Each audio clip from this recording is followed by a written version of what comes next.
أعوذ بالله من الشيطان الرجيم. بسم الله الرحمن الرحيم. الحمد لله رب العالمين والصلاة والسلام على أشرف المرسلين وعلى آله وصحبه أجمعين. أما بعد. بسم الله الرحمن الرحيم. رب اشرح لي صدري ويسر لي أمري واحلل عقدة من لساني يفقهوا قولي. അപ്പം ഇസ്ലാമിക് ഫൈനാൻസിലുള്ള മൊത്തത്തിൽ പിന്നെ അതിലുള്ള റിബ, ഖറർ തുടങ്ങിയ വിഷയങ്ങളാണ് സുഹൃത്ത് മുഹമ്മദ് ഇവിടെ സൂചിപ്പിച്ചത്.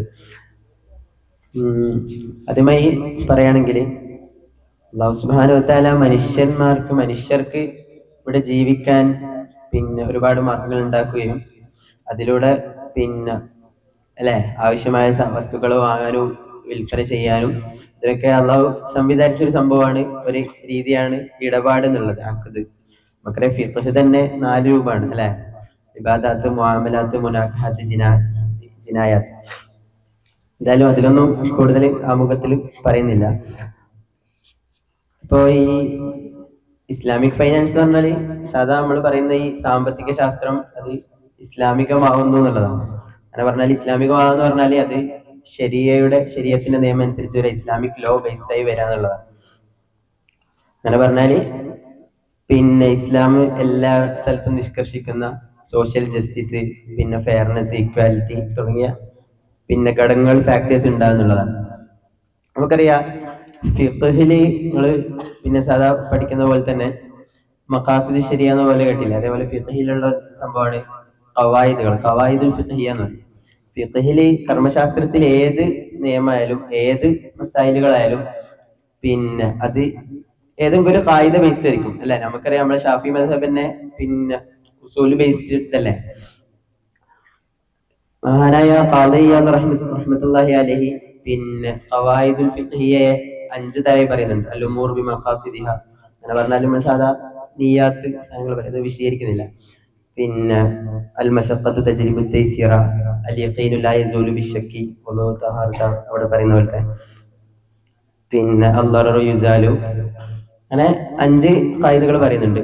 പിന്നെ സുൽത്താനുൽ ഉലമ ഇസ്സുദ്ദീൻ അബ്ദുസ്സലാം റഹിമഹുല്ലാഹ് വന്നിട്ട് പിന്നെ ഫിഖ്ഹിലെ ഖവായിദ് മൊത്തം 2 രീതിയിൽ നമുക്ക് ചുരുക്കാൻ പറ്റുന്നത് പറയുന്നുണ്ട്. പിന്നെ ജൽബുൽ മസാലിഹി അല്ലെങ്കിൽ ജൽബുൽ മനാഫി വ തക്മീലിഹ. ഉപകാരമുള്ളതാണെങ്കിൽ, അതായത് കർമ്മശാസ്ത്രപരമായി ജനങ്ങൾക്ക് ഉപകാരമുള്ളതാണോ എങ്കിൽ അത് പറ്റും. പിന്നെ അതേപോലത്തെ മറ്റൊന്നാണ് പിന്നെ ദിർഉൽ മഫാസിദ് അല്ലെങ്കിൽ ദർഉൽ മഫാസിദി വ തഖ്ലീലിഹ എന്നുള്ളത്. ആളുകൾക്ക് അത് പ്രയാസം ഉണ്ടാക്കുന്നതാണെങ്കിൽ, മഫ്സദത്താണ് അതിന്റെ പിന്നെ പ്രൊഡക്റ്റ് എങ്കിൽ പറ്റൂല എന്നുള്ളതാണ്. അപ്പോ നമ്മള് വിഷയത്തിലേക്ക് വരുമ്പോ പിന്നെ ഇപ്പം പുതിയ കാലത്ത് ടെക്നോളജിയിലെ ഇതില്ല, ബിറ്റ് കോയിനും ഫിൻടെക് പോലത്തെ സാധനങ്ങൾ. അതായത് ഫിൻടെക് പറഞ്ഞാല് ഫൈനാൻഷ്യൽ പ്ലസ് ടെക്നോളജി ആയിട്ട് വരുമ്പോ പണ്ഡിതന്മാർ കാര്യമായിട്ടും പറയുന്നത് പിന്നെ നേരത്തെ പറഞ്ഞ പോലെ തന്നെ 3 റൂളുകൾ അതിന് വാലിഡേറ്റ് ചെയ്യുന്നുണ്ട്, പറ്റൂല എന്നുള്ളതാണ്. അതായത് ഒന്നുകൂടി വിശാലമായി പറയുകയാണെങ്കിൽ പിന്നെ ഒന്നാമത്താണ് റിബ. റിബ പറഞ്ഞാൽ നേരത്തെ കൃത്യമായി വിശദീകരിച്ച് പറഞ്ഞു. പിന്നെ അൺജസ്റ്റിഫൈഡ് ഇൻക്രീസ് ഉണ്ടാ, കടം ബോറോ ചെയ്യുന്നതിലോ ലെൻഡ് ചെയ്യുന്നതിലോ ഇൻക്രീസ് ഉണ്ടാകുമ്പോൾ സ്വാഭാവികമായിട്ടോ പറ്റൂല.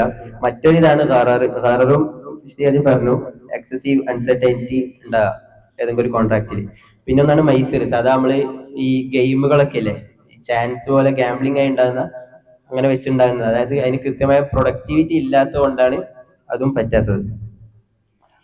ഇപ്പോ ഇസ്ലാമില് ഈ മണിയുടെ ഫിലോസഫി എന്ന് പറഞ്ഞാല് നമ്മള് എക്കണോമിക്സ്, കൺവെൻഷണൽ എക്കണോമിക്സ് എന്ന് പറഞ്ഞാൽ അവര് പറയുന്നത് മണി ആസ് എ കോമഡിറ്റി എന്നുള്ളതാണ്.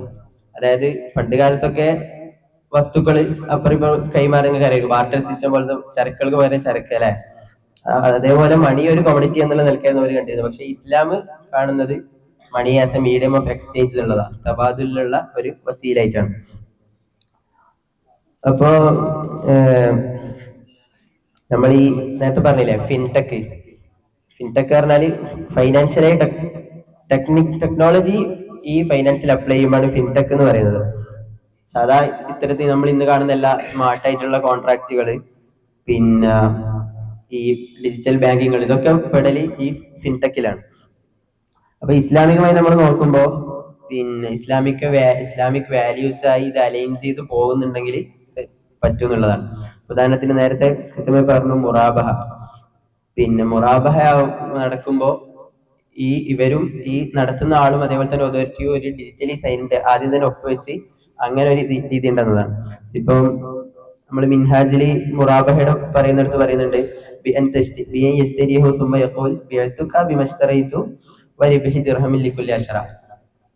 ഞാന് ഇത് വിൽക്കുന്നത് ഞാൻ വാങ്ങിയ ക്യാഷും പ്ലസ് ഇത്ര ദിർഹം അല്ലെങ്കിൽ ലാഭം ദിർഹമിൽ ഓരോ ഭക്തിയും ഇത്ര ലാഭം നിലക്ക് അങ്ങനെ പറയുന്നുണ്ട്.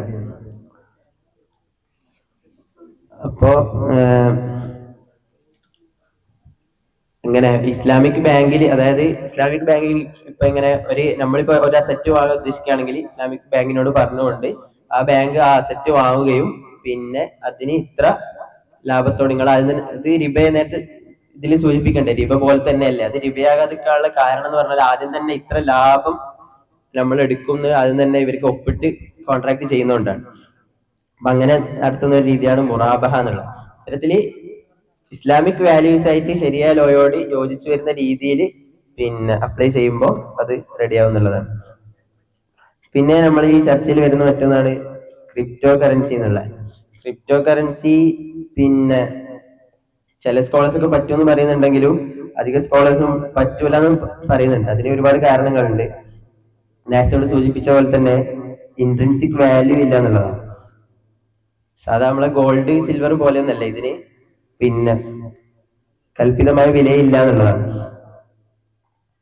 പിന്നെ ഇതിലൂടെ നടക്കുന്ന നമ്മൾ നേരത്തെ പറഞ്ഞ പോലെ പിന്നെ ഗാംബ്ലിംഗ് റിയാലിറ്റി ഇത്തരത്തിലുള്ള പിന്നെ പ്രശ്നങ്ങൾ നടക്കുന്നുള്ളതാണ്. മാത്രമല്ല ആളുകൾ കൂടുതൽ ഇതിലൂടെ എങ്ങനെയെങ്കിലും പ്രൊഫിറ്റ് നേടാം, നേരെ മറിച്ച് ആവശ്യമായ വസ്തുക്കൾ മിൽക്ക് അല്ലെങ്കിൽ ബ്രെഡ് വാങ്ങാന്നുള്ളതിന് പുറമെ പ്രോഫിറ്റ് എന്നുള്ള ആ ഒരു കൺസെപ്റ്റിലൂടെ അത് ചെയ്യുന്നതുകൊണ്ടാണ് ഇത് ഇസ്ലാമിക് ആയിട്ട് ഇന്ന് പറ്റൂല എന്ന് പറയാനുള്ള കാരണം.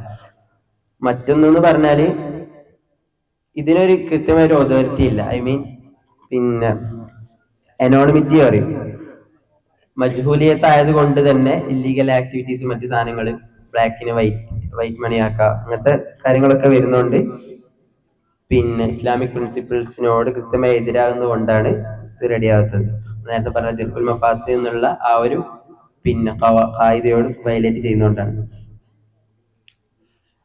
അപ്പൊ ഇത്തരത്തിൽ ഇങ്ങനത്തെ വിഷയങ്ങളിലെല്ലാം ഇങ്ങനത്തെ പ്രശ്നങ്ങൾ ഉള്ളത് കൊണ്ടാണ് സ്കോളേഴ്സ് ഇങ്ങനെ ഒരു കൺക്ലൂഷൻ പറയുന്നുണ്ട്, ഗോൾഡ് ബേസ്ഡ് ആയിട്ടുള്ള ഡിജിറ്റൽ മണി ആണെങ്കിൽ പറ്റുന്നുള്ളത്.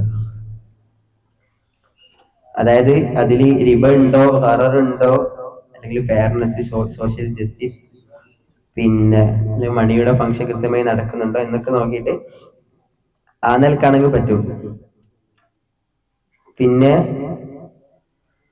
ഫിസിക്കൽ ഗോൾഡ് ആകുമ്പോ പിന്നെ മണി എവിടെ സ്റ്റേബിൾ ആണ്, മണി അവിടെ തന്നെ സ്റ്റേബിൾ ആകുന്നത് കൊണ്ട്, അല്ലാതെ നേരെ വിളിച്ച് എന്തല്ല ബിറ്റ്കോയിൻ പോലത്തത് അല്ലാത്ത കൊണ്ട് പ്രൈസ് സ്റ്റേബിൾ ആകുന്നതുകൊണ്ടും ഇത് റെഡി ആകുന്നുള്ള രീതിയിലാണ് പറയുന്നത്.